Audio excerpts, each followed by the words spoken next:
morning, and I hope you had a great weekend, guys. We are at my house currently, and it's been a couple of weeks since I gave you guys an update on anything, so I figured today would be a good day to go over a couple things that have been going on. And you can tell by the thumbnail and title that we got some cool stuff going on with the Corrado, so stay tuned.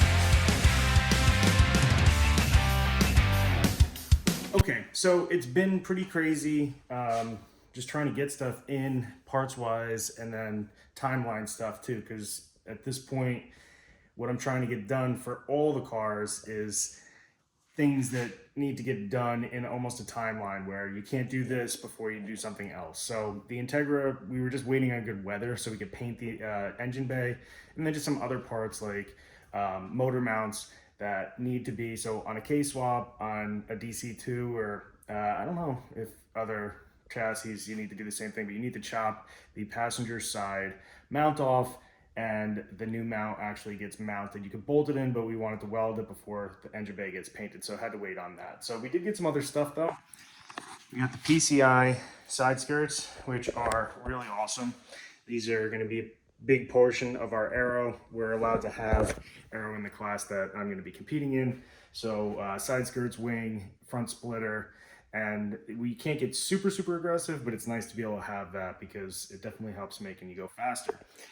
So these I would normally be super stoked on because back in the day, this was like a dream brake to have, and as cool as they are, unfortunately, they're just not going to really be enough long term. So while we're waiting for the availability of Stop Tech big brake kit, we're going to go ahead with the spoon, and it should be fine for quite some time, especially since I'm going to be more of a green driver than the rest of them. But enough on the Integra, it's Corrado time.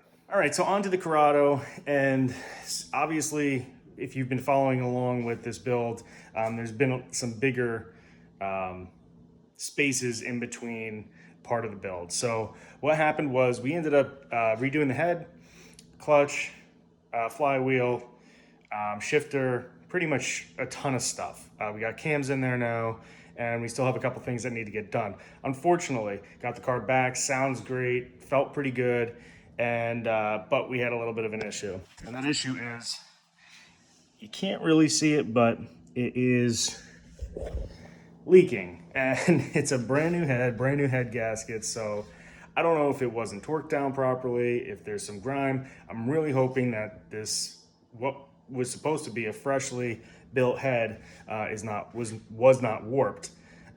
So we'll see. But we got a couple of other things that we've done since then, and I just wanted to kind of go over that with you. Okay, so the obvious would be the intake. We had this intake refinished, and it does go down into where the charcoal canister is. You can actually see the charcoal canister lines there. Gonna have to figure out that, and I'm not 100% sure I'm gonna end up going OBD2 with this car. I think it is fine for what I want, and this was above and beyond what I originally thought I was gonna do to the car anyway. I honestly thought I was gonna keep it stock, but it feels really good. I'm really gonna be happy once the car is all together and running properly. Like I said, I don't wanna push it too much with the head leaking the way that it is. I'd rather just get that fixed. So one thing that I did wanna go over was the shifter and the shifter assembly pretty much that we ended up going with, which has made probably the most difference, and really what's made the driving experience so much better in my opinion. Okay, so first is first. I think I already showed you what I was going to be getting. We ended up going with an O2J shifter box and Diesel Geek short throw shifter. So I've never really experienced this until my mechanic Malcolm told me about it, and I'm very happy with the outcome. So let me show you what it's like now. So obviously you have to go with an aftermarket shift knob. I ended up just going with this 034. He put it in a straight line, it is what it is, but it works.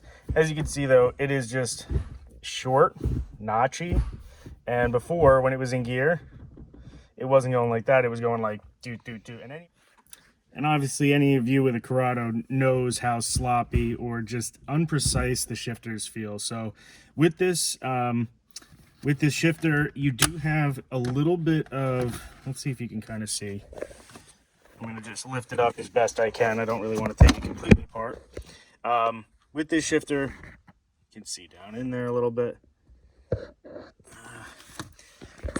With the shifter, you don't, it is not a direct replacement. Now I do know that if you go the Polo shifter route, you don't have to do any modifications from what I know. This you actually do have to either modify the shifter box or cut a bracket on the body itself, the tunnel. But honestly, I think it's worth it. And these parts are still, even the O2J shifters are starting to become harder and harder to find because, I mean, let's be realistic, a Mark IV Jetta, GTI, Golf, whatever is, they're becoming a harder car to find in general, in a junkyard anyway, or used parts. So big plus though. Highly recommend the O2J shifter box modification out of everything. I do want to take this car out for a drive once it's ready to go. Like I said, we do have the intake manifold going on. Oh, I got something else to put on the car as well. So we do have the intake manifold to go on. We have the valve cover. I just wanted to freshen the car up a little bit since, you know, the intake looks nice and everything. You want everything to look pretty good, don't you? So I did end up getting, let me show you this. I did end up getting this 42 draft downpipe. Well, it's really a cat delete with a high flow cat, which isn't a cat delete at all. It's just a high flow cat. Well, boys and girls, we had to run and pick up the my Integra's subframe. Got finished with the powder coater last week and just haven't had time to come up here to get it. So we're picking that up, but I wanted to just kind of explain what was going on with the Corrado and let you guys know, since it's been a little bit since it was on the channel. But it's really just been piecing stuff together, and obviously we had that little bit of a hiccup with the motor, and with the weather being so horrible, I really haven't been able to take the car out and drive it, and it's sort of just made its way into being stuck in my garage for the past couple of months. But we're really kind of at that point now where hopefully we get the whole thing just, you know, buttoned up and dialed, and having these last few pieces. I was sort of waiting on the Draft 42 high flow cat. I was looking around for possibly trying to find a test pipe, and I just couldn't do it. So I was like, you know what, a high flow cat is the better option. But I shouldn't say it's a better option. It's definitely not going to be as good, you know, for overall performance, but at the same time, it's not going to hurt it that much. Definitely better than stock, that's for sure. The bits that we've done, I'm very happy with. I haven't been able to really push the car. Obviously got to brake in the clutch. We got to do, you know, get this head squared away and make sure that it stops leaking. And hopefully it's just, you know, it was just a torquing issue, and we got to just, you know, take it apart, put it back together, and it's all good. And if not, then we'll be putting either a different head on, or I'll be bringing this one back to Bill Schimmel and see what he says if it is that there is a warped head issue. But hopefully that's not it. I really wanted to get the car dynoed before we do our little dyno session in the spring. I wanted to do it before the intake manifold went on with the new throttle body.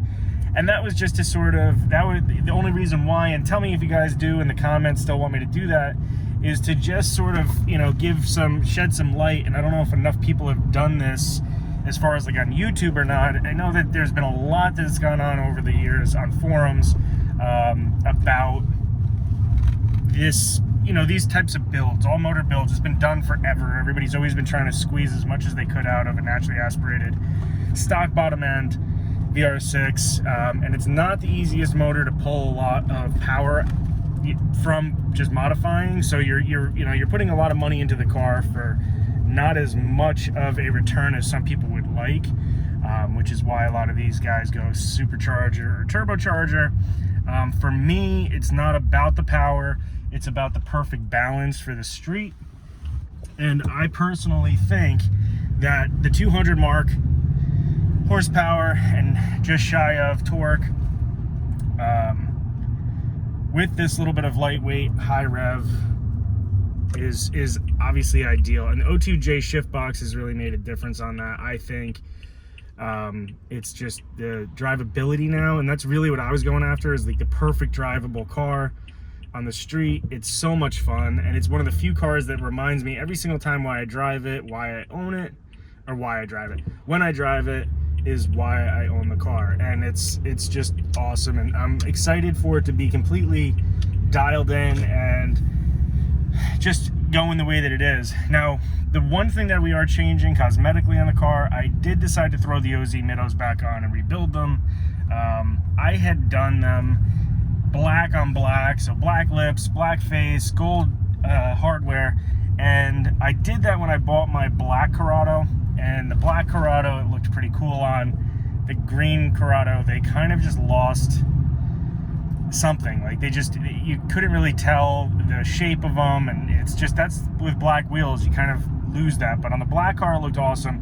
On the green car, it looked really good. But I think this next rendition is going to be the best, and you guys are really going to like it. We're doing a high polished lip, and the face is either going to be a silver or gold. Put it down in the description what you think it should be. Should I go gold? Should I go silver faces? And that's pretty much it for the cosmetics.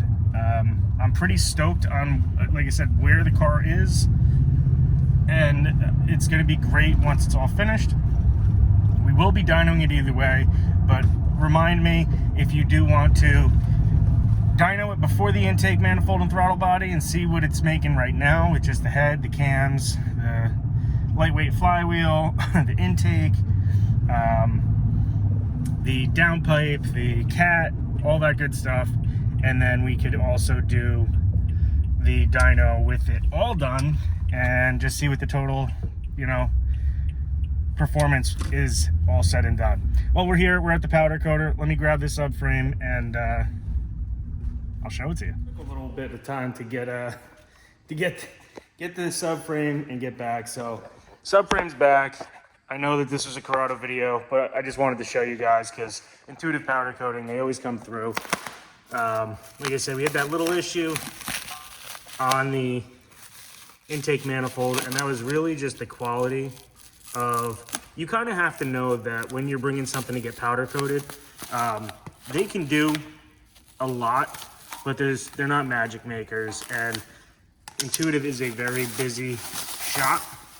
They do a lot of commercial stuff and a lot of small stuff, so this looks awesome. This looks like it's brand new, which was really kind of the goal here. Making all sorts of messes.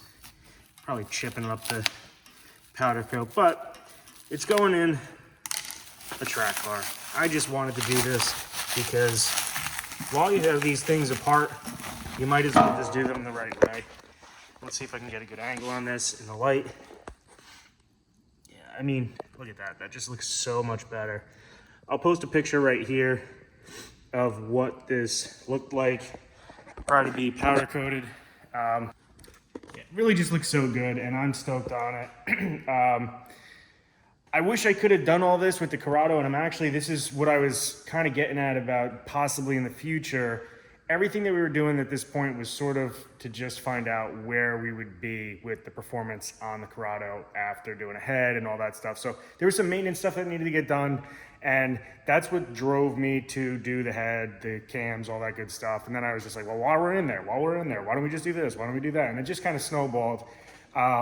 So the next stage of the Corrado, which is going to be pretty cool, is going to be things like this. And that's going to be doing a resto on the subframe, replacing bolts, replacing the harnesses, whatever I can do to get that car up to the next level. So after I've had my Skyline done, I kind of have this standard that I want across the board on all my cars. And that's why it's crazy that I'm even doing subframes, painting the engine bay, doing all this stuff on the Integra, that it's a track car. A lot of people don't usually go to that level. So it's just one of those things where while you're taking these things apart, why not do them? Take your time, do it the right way, and you'll just come out with a better product and a car that's worth more. If that's what your goal is, to, you know, make it better, and you don't have to work around dirty subframes and rusty stuff and crusty bolts and all that stuff. So just makes so much sense. If you're pulling it out, replace it. That's it. So you know the deal. If you like this video, like, subscribe. I'm gonna come up with another video probably by the end of this week, hopefully. We got to get going on the Integra and the Corrado on the 18th. So today, I believe, is the 7th. So we got like a week, and it's going to be going back in, and I'll have an update video for you on that too. So thanks for stopping by. Like, subscribe. I'll talk to you soon.